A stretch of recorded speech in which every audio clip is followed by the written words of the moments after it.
I'm Elise Harper, and last Easter, my heart shattered in a way that still echoes through my soul. I walked into my parents' Willow Creek home, arms cradling a tray of cornbread, my chest tight with hope for a day of warmth and family. Instead, my dad, once my rock, my hero, unleashed a fury I'd never seen. When I refused to write another $20,000 check for his church's gleaming new sanctuary, his face contorted, and he hurled a mug of scalding coffee at me. The liquid seared my skin. His words, "Ungrateful brat," burned deeper, and in front of aunts, uncles, and cousins, my trust in him crumbled. 3 days later, Pastor Daniel Morrow's call tore the wound wider, not to ask if I was okay, but to demand I recommit my $20,000 donation. That moment unveiled a truth that gutted me.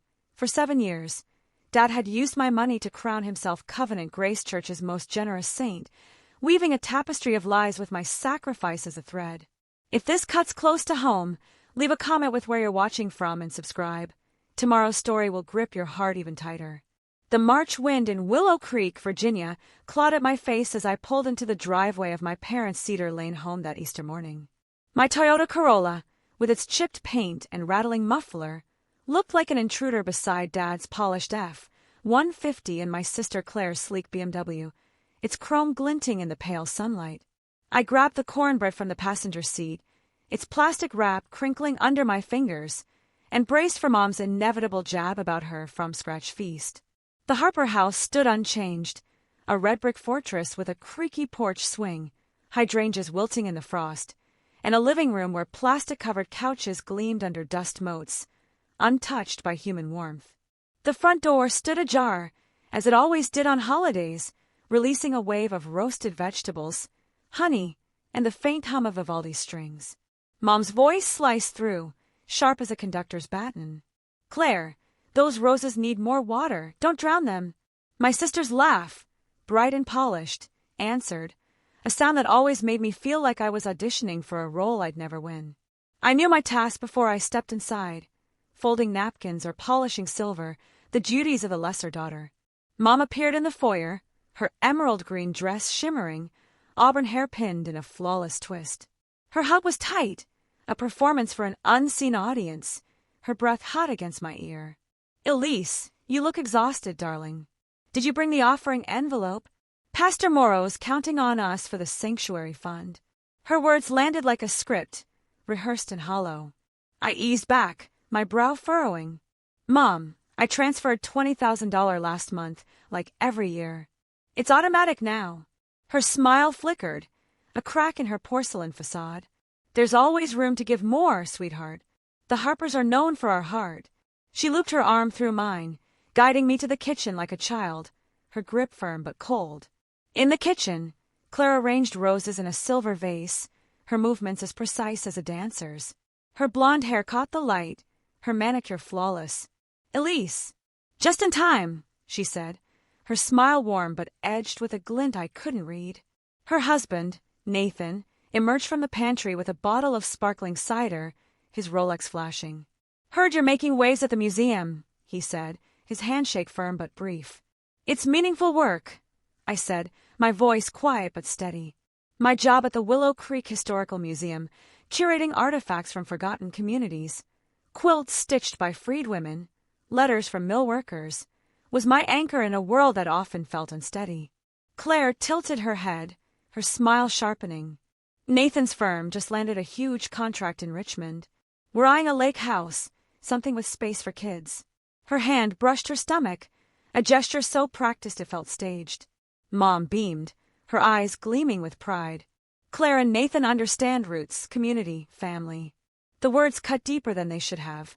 At 30, I lived in a rented downtown studio, my walls lined with thrift store art and books, my nights spent alone with chamomile tea and old jazz records. I rarely attended Covenant Grace Church, a place that felt less like a sanctuary and more like a stage for Willow Creek's elite, where donations were less about faith and more about social currency. I busied myself arranging cornbread in a wicker basket, the dough's faint sweetness grounding me against the sting of being the daughter who hadn't made it. "Elise is so generous to the church, too," Mom announced, her voice carrying like a proclamation. Pastor Morrow always praises the Harper family's giving. The phrase, The Harper family snagged in my mind. Not my giving. I glanced at her, but she was already gliding to the oven, her movements theatrical. Aunt Lorraine arrived with Uncle Ted and my cousin Sophie, their voices filling the house with the forced cheer of holiday gatherings. More relatives trickled in, cousins I saw at weddings, uncles who sent Christmas cards but never called. The dining room table groaned under Mom's wedding china, the air thick with the scent of glazed carrots and roasted lamb. Dad stood at the head, his navy blazer crisp from church, his silver hair combed back. His grace was a performance, his voice deep and solemn. We thank you, Lord, for family, for blessings, for the chance to give back to this community that's given us so much. Amens rippled around the table, but the words felt hollow to me, a script from a play I no longer believed in. Conversation flowed. Uncle Ted's car dealership thriving, Sophie's med school applications, Nathan's tales of corporate conquests. I listened, my fork tracing patterns in my mashed potatoes, feeling like a ghost at my own family's table. I was the quirky curator, the one who hadn't married, hadn't bought a house, hadn't given Mom a grandchild to brag about at church luncheons. Elise, tell Sophie about the museum, Mom prompted, her smile tight. I turned to my cousin, her kind eyes a small comfort. We're restoring a collection of quilts made by freed women after the Civil War. Each stitch tells a story, mothers, daughters, survival. It's like holding history in your hands. Sophie leaned forward. That's incredible, Elise. It must be heavy, carrying those stories. It is, I said, but it's real. It's about impact, not just writing checks to feel good about yourself. The words slipped out sharper than I intended, and Mom's fork paused midair, her eyes narrowing. Nathan jumped in, his tone smooth but pointed. Checks keep the lights on, Elise. Donors make your museum possible. True, I said, my voice steady despite the heat rising in my chest. But it's about how the money's used, not who gets the applause. A silence fell, heavy as the crystal chandelier above us. Uncle Ted cleared his throat, asking Dad about his construction business, and the conversation shifted to safer ground, spring contracts, local zoning laws. But Mom's disapproval lingered, a shadow across the table. After dinner, the men retreated to the den, their laughter muffled by cigar smoke. I helped clear dishes, stacking plates in the kitchen, while Claire scrubbed pots with surgical precision. Mom cornered me by the sink, her voice low but sharp. Elise, we need to talk about your donation. Pastor Morrow says the sanctuary fund is short.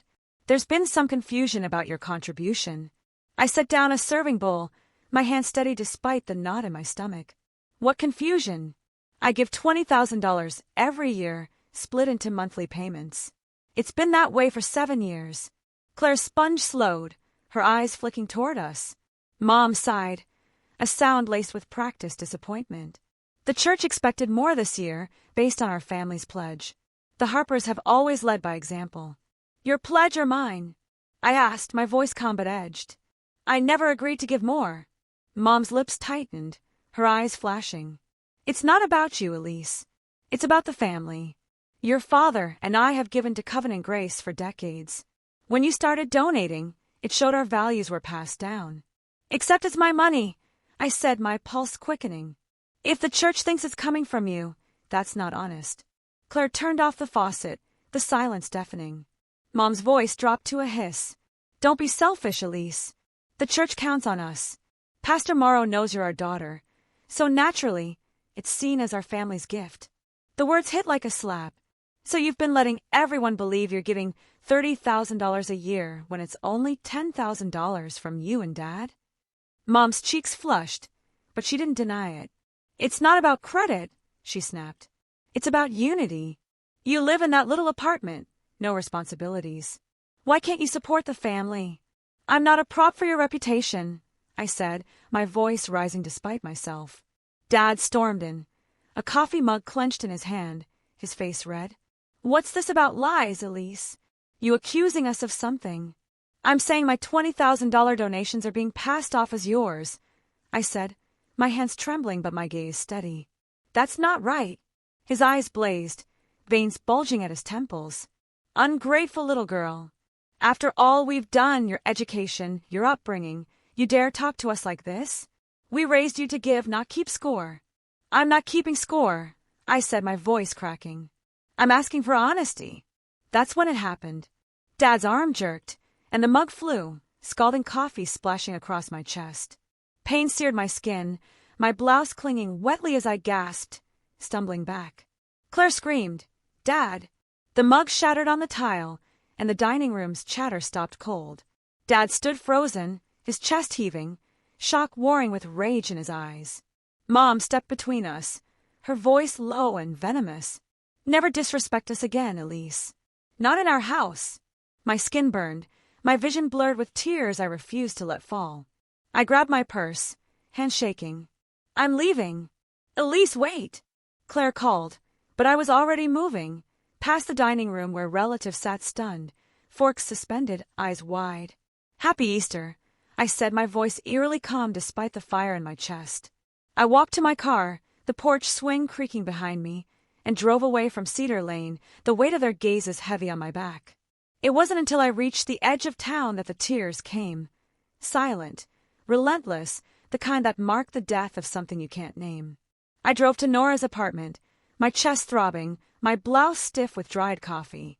Nora, my librarian friend with a heart as steady as her bookshelves, opened her door and gasped at my state. "Elise, what happened?" She handed me ice packs and brewed chamomile tea, her quiet presence a lifeline. "Dad threw coffee at me," I whispered, the words feeling unreal, because I questioned why my church donations are credited to them. Nora's eyes darkened, her jaw tightening. "That's not just anger, Elise. That's control. They're using your generosity to prop up their image, and when you challenged it, he lashed out." "I keep thinking I should have stayed quiet," I said, my voice breaking. Nora shook her head, her hand warm on mine. "No. You asked fair questions about your money. His reaction shows who's wrong here." I stayed at Nora's that night, curled on her couch under a quilt, my phone buzzing with Claire's texts. "Dad's upset. Can we talk?" Nothing from Mom or Dad, their silence louder than any apology. Monday dawned gray and heavy, matching the ache in my chest. I threw myself into work at the museum, cataloging quilts with faded stitches, each one a testament to resilience. The burn on my skin had faded to a dull red, but the betrayal was a wound no ice could soothe. Tuesday afternoon, my desk phone rang, the caller ID flashing Covenant Grace Church. I hesitated, my stomach twisting, then answered. "Elise Harper speaking." Pastor Daniel Morrow's voice was warm, practiced, the kind honed by years of sermons and pastoral visits. "Elise, I hope I'm not interrupting. I wanted to discuss a delicate matter regarding your family's pledge to the Sanctuary Fund." My grip tightened on the phone, anger flaring. "What pledge?" "Our records show the Harper family committed $30,000 this year, but we've only received $20,000. I wanted to confirm if there's a delay with the remaining payment." The lie was so blatant it stole my breath. "Pastor, there's a misunderstanding. I donate $20,000 annually, my personal contribution. I never pledged $30,000. A long pause. "I see. Your father indicated the family would increase its giving this year. He spoke highly of your commitment to the church." The betrayal deepened, a knife twisting. "My father doesn't speak for my finances. If he promised more, he did so without my consent." Another silence, heavier this time. "I understand. However, the church has made commitments based on those pledges. The sanctuary project is critical, and we've had to borrow funds to cover shortfalls." The guilt trip was infuriating, his tone dripping with practiced sincerity. "I'm only responsible for what I pledged, which is $20,000, already paid. My parents give separately." "Of course," he said, his voice shifting to a softer cadence. "But your family's generosity has always been an example to our congregation. I hope you'll pray about whether God is calling you to give more." I bit back a retort, my mind racing. "When you think of the Harper family's total giving, what amount comes to mind?" He hesitated, the first crack in his composure. "Around $30,000 annually." My suspicion was confirmed, a cold certainty settling in my chest. "My parents give $10,000. I give $20,000. That's the breakdown." A longer pause, the silence thick with unspoken realization. "I see. Your father always presents the family's giving as a unified effort, tied to his leadership in the community." "He doesn't speak for me," I said, my voice sharp. Going forward, contact me directly about my donations. I hung up, my hands trembling, the room spinning. Not only had Dad taken credit for my money, he promised more to secure his status, building a reputation on my sacrifice. I opened my laptop, logged into my bank account, and confirmed the truth. $1,667 monthly payments to Covenant Grace, every month for 7 years without fail. Then I navigated to the church's website, my fingers shaking as I found their annual report. Under the $30,000 donor tier, the Harper family. Not Elise Harper. Just the family, as if I were a ghost, my contributions erased to fuel their glory. I called Nora during my lunch break, my voice tight with fury. It's worse than I thought. They've been using my donations to climb the church ladder, and no one knows it's my money. Nora's response was immediate, her voice firm. That's financial manipulation, Elise. They're not just taking credit, they're leveraging your money for power. That's theft of your identity. I sank into my chair, the weight of her words crushing. I thought it was about ego, but it's deeper. What do I do? You decide what's next, she said. But you don't owe them silence.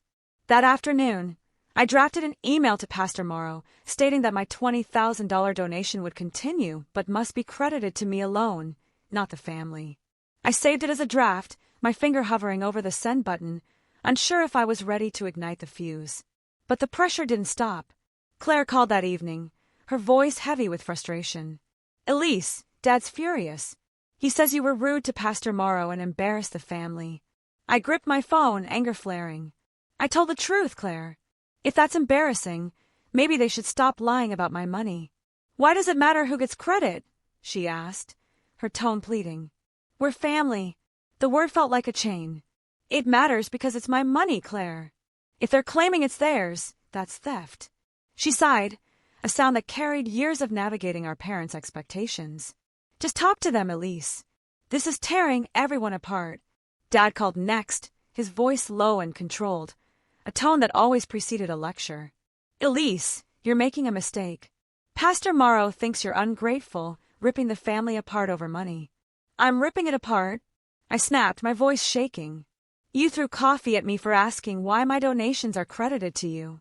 A pause, heavy with his anger. I lost my temper. But you disrespected us. We raised you to give, not demand recognition. I'm not demanding recognition, I said, my throat tight. I'm demanding honesty. He hung up, the silence louder than any threat. By Thursday, the family campaign was relentless. Aunts texted about family unity. Uncle Ted left a voicemail urging forgiveness. Sophie sent a message about letting go. No one asked what happened.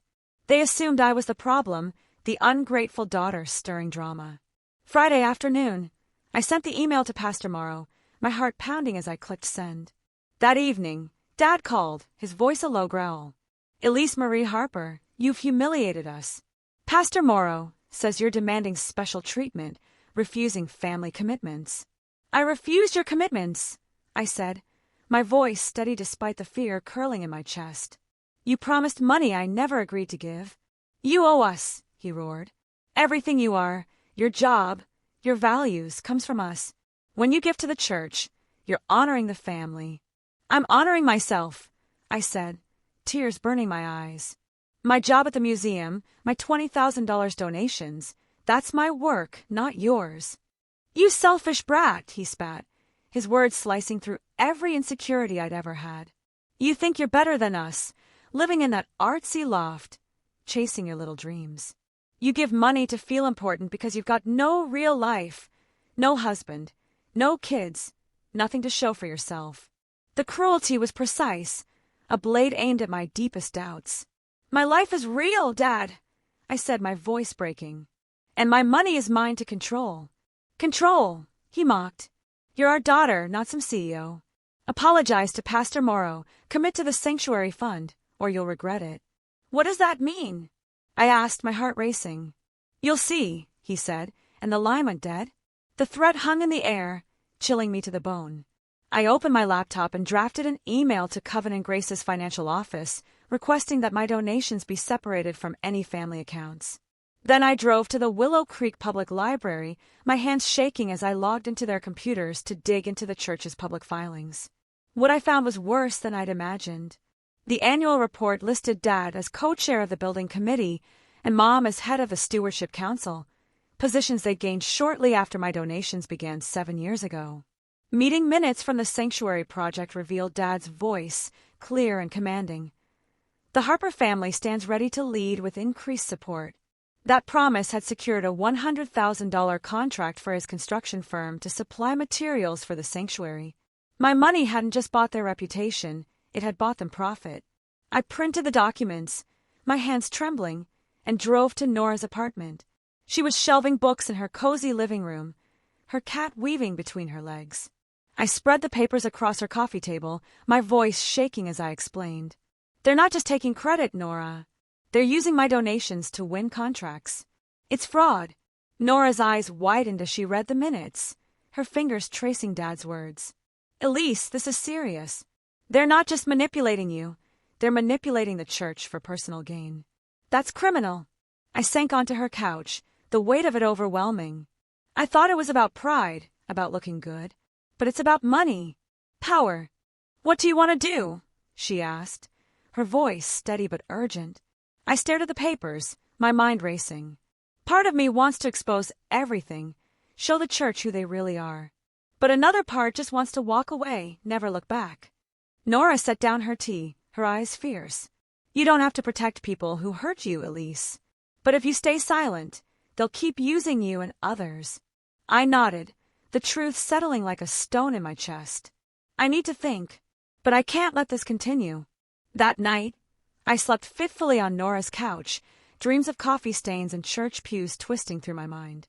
Sunday morning, I skipped Covenant Grace, unable to face the polished smiles and whispered judgments. Instead, I sat in Nora's kitchen, sipping coffee and staring at my phone as texts from family piled up. Claire's latest. Mom says you're not coming to church. People are asking questions. I showed Nora, who rolled her eyes. They're spinning a narrative, Elise. Your mom's probably telling everyone you're the problem. I sighed, the exhaustion bone deep. I can't sit in that pew, listening to Pastor Morrow preach about love while knowing what they've done. Then don't, Nora said. You don't owe them your presence. Monday brought a call I wasn't prepared for. Elise, this is Dr. Susan Caldwell from the Willow Creek Historical Museum. My heart plummeted. Dr. Caldwell was my boss, a historian whose quiet strength I admired. We received a concerning call from a Covenant Grace board member about your professionalism. They suggested you might not align with our community partnerships. My blood ran cold, my voice barely steady. Dr. Caldwell, this is personal. My parents are retaliating because I questioned their use of my church donations. It has nothing to do with my work. She paused, her tone softening. I suspected as much, Elise. The caller had no specifics, and your performance is exemplary. But someone's trying to sabotage your career. Did they give a name? I asked, my hand shaking. They spoke on behalf of the church leadership, but wouldn't identify themselves. I knew it was Dad, or Mom through him, striking where it hurt most. I'm so sorry, I said, my voice cracking. This won't happen again. You're not the one who should apologize, Dr. Caldwell said firmly. Document this, Elise, and let me know if it escalates. Your job is secure. I hung up, my heart racing, and called Nora immediately. They tried to get me fired, I said, my voice trembling with rage. Someone from the church called my boss, saying I'm unprofessional. That's defamation, Nora said, her voice sharp. And it's illegal. You need a lawyer now. She recommended Laura Tate, a nonprofit attorney with a reputation for handling family disputes. Laura's office was a converted Victorian downtown, its walls lined with law books and family photos. I poured out the story, the coffee, the donations, the call to my boss, while Laura took notes, her expression shifting from concern to determination. What you're describing could be fraud, defamation, and interference with employment, she said, her voice calm but firm. If they've used your donations for personal gain, that's potentially criminal. First, document every interaction. Texts, emails, bank records. Second, formally revoke their authority to speak for you. Third, decide if you want to notify the church about the misrepresentation.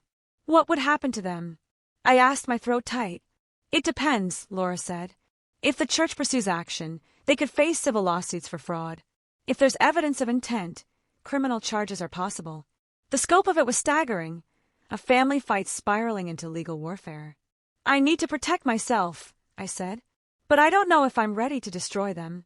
You're not destroying them, Laura said. They're facing consequences for their choices. Your job is to protect your truth. She gave me forms to track communications and a template to notify institutions that my parents had no authority over my finances. I left her office with a folder of paperwork and a sense of clarity, but the weight of what lay ahead pressed hard. That evening, I drafted 2 letters, one to Covenant Grace, requesting my donations be separated from family accounts, one to my parents, barring them from making commitments in my name.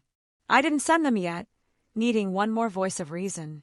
I called Aunt Lorraine, my father's sister, whose quiet wisdom had always grounded me. Aunt Lorraine, did you know Dad's been claiming my $20,000 donations as his own? I asked, my voice steady but urgent. A long pause. No, honey, that doesn't sound right. Your parents are generous, but... She trailed off, and I pressed on. When I questioned it, Dad threw coffee at me. Burned me, in front of everyone. She gasped, her voice trembling. He what? Elise, no one told me it was physical. They said you overreacted, caused a scene. Mom's spinning it, I said, my anger flaring. They're using my money to win church contracts. I have proof. Another pause, longer this time. That's serious, Elise. I'll talk to Ted and Sophie. People need to know the truth. Her support was a lifeline, a crack of light in the darkness.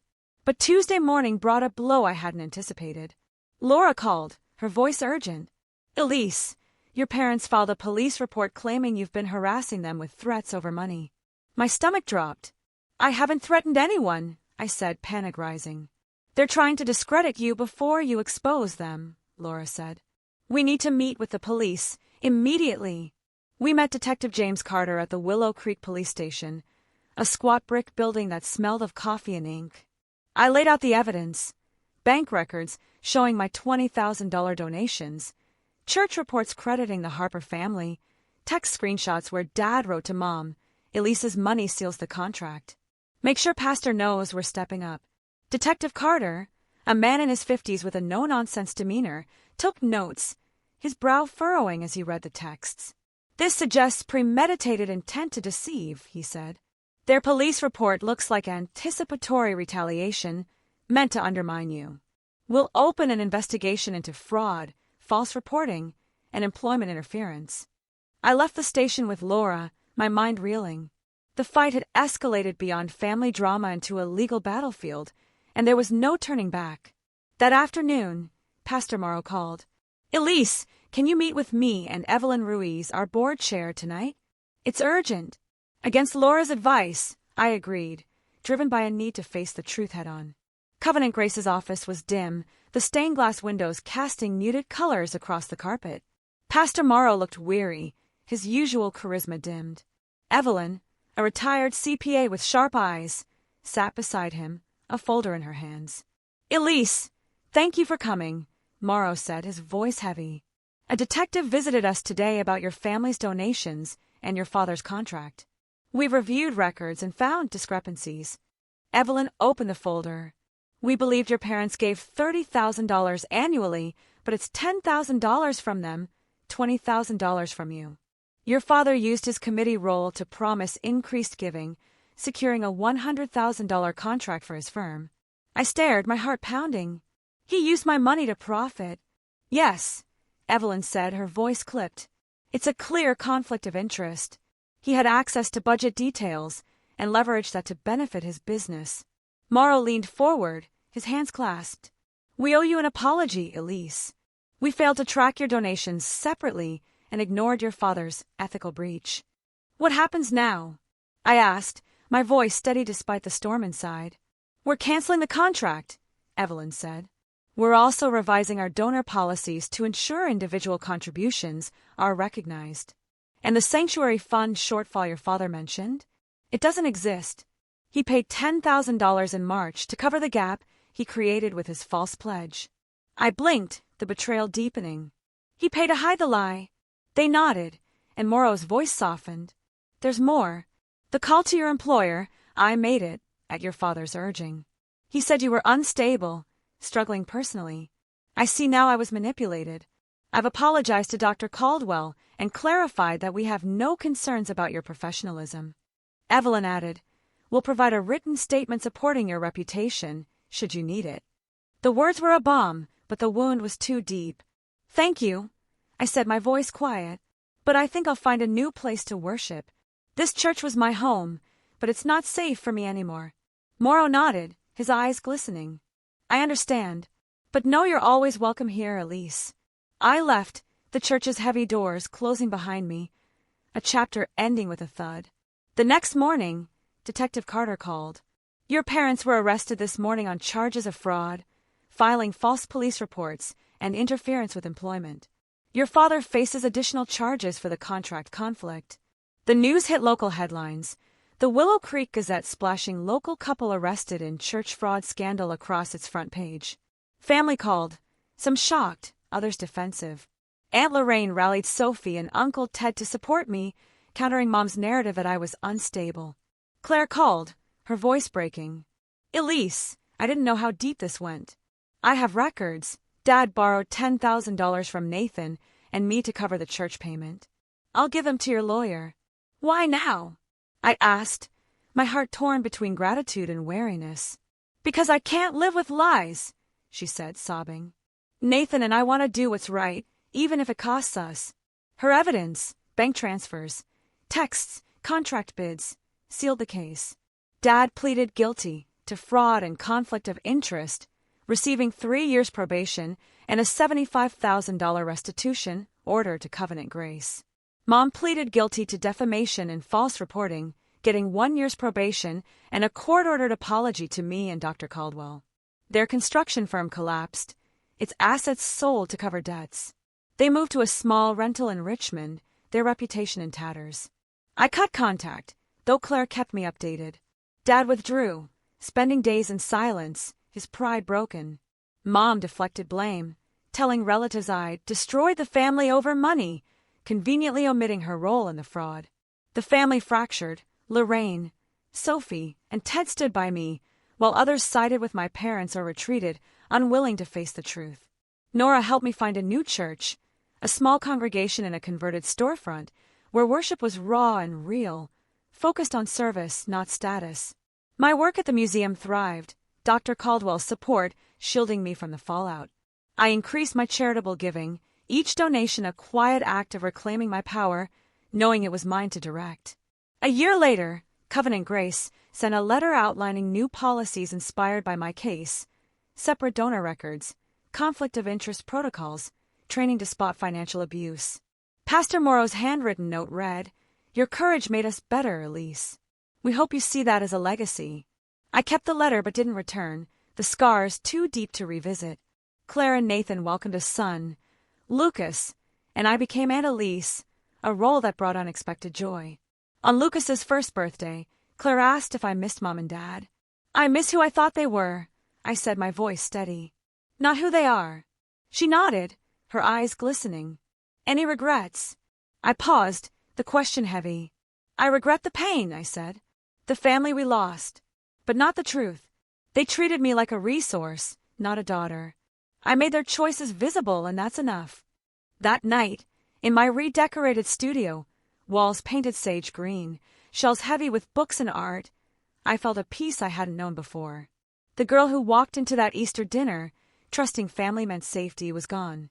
In her place was a woman who'd fought for her worth, set boundaries, and built a life rooted in truth.